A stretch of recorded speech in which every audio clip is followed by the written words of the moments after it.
Well, thank you very much. And of course, it's a great honor, great pleasure for us that we just received this wonderful award from Suara and from IMS. It's actually a recognition of the work which we are doing as an embassy. Many people in the embassy team are involved, in particular my colleague Devi Barnas.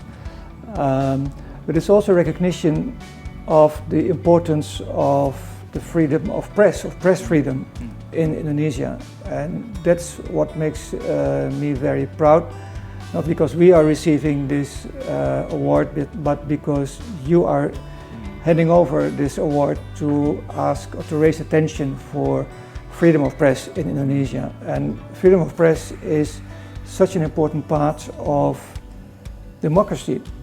Indonesia, after all, is still a young democracy, and as part of its development to a mature democracy, freedom of press is essential. Now, as an embassy, we have been very much, I think, from the very beginning in this journey of democratic development, especially in the field of press freedom. Now, for instance, through activities such as Journalisme Aman, or working with specific groups such as female journalists or press and women, working on diversity or minority groups. We, as an embassy, we have tried to support journalists and agencies here in Indonesia. Also at regional level, we have been working, for instance, with 6 countries in ASEAN on strengthening journalism, and also at the global level through the media, there's the International Media Freedom Campaign, where we are also one of the members. The essence, I think, is that Indonesia is a wonderful country. I just heard you have between 30 and 40,000 media agencies, smaller, bigger agencies, which is a tremendous achievement, and I think Indonesia can be very proud of that. At the same time, it comes with huge responsibility of professionalism and independence, and being accountable to your readers and those who are following the media in Indonesia. So professionalism and development to become a mature part of democratic development, I think is one of the challenges in Indonesia. Well, as an embassy, we are happy and proud that we can play a modest role in supporting that.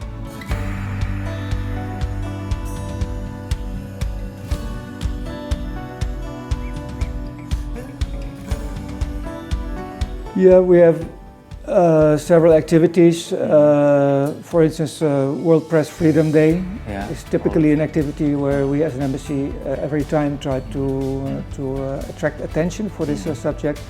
And now we are involved in a longer term activity which is called Journalisme Aman. Well, as it says, it's about safety and security, keamanan of journalists worldwide. Journalists, it's not an easy job, sometimes it's a dangerous job. Look at what's happening now in Gaza, but also in Latin America. And here in Indonesia even, we know that journalists sometimes are under very much pressure. And they have to be brave to open up and to raise sensitive issues. But it's the role and it's the responsibility of journalists to do so. And I think in the end it's very much appreciated.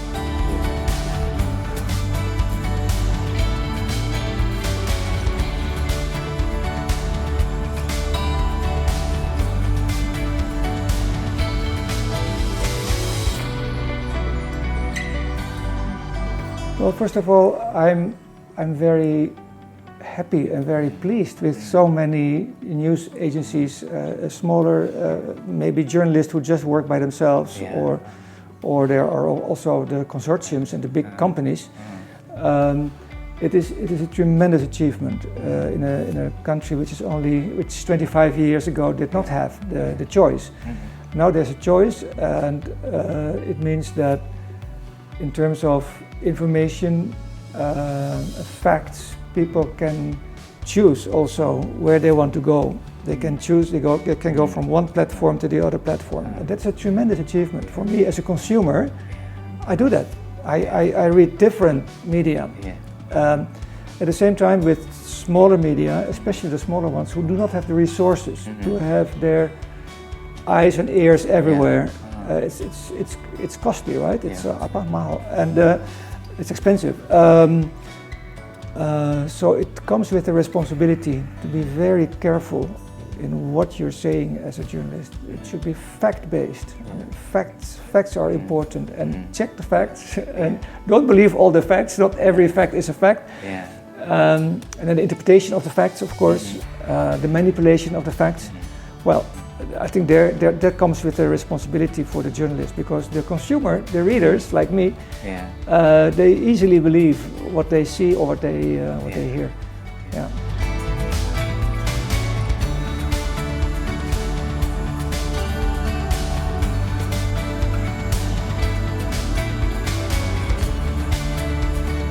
Well, we have, I think at the moment we have a very good relationship with Indonesia, very strong, diverse relationship, forward-looking, future-oriented, and it was confirmed just 2 days ago by our Minister of Foreign Affairs. She's a new minister, just 2 months in the Netherlands.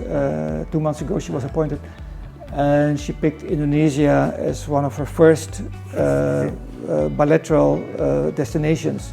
So that also shows that for the Netherlands, Indonesia is an important country.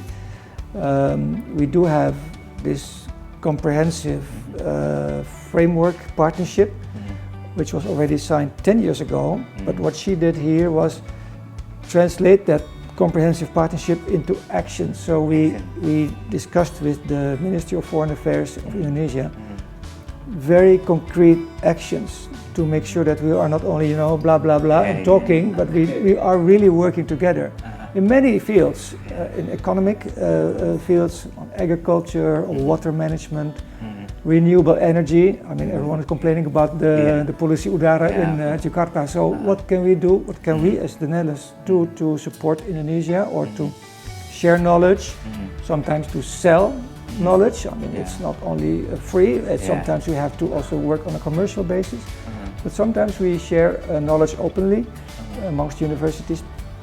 So that's in the economic field. We have a lot of cooperation in the field of science and education.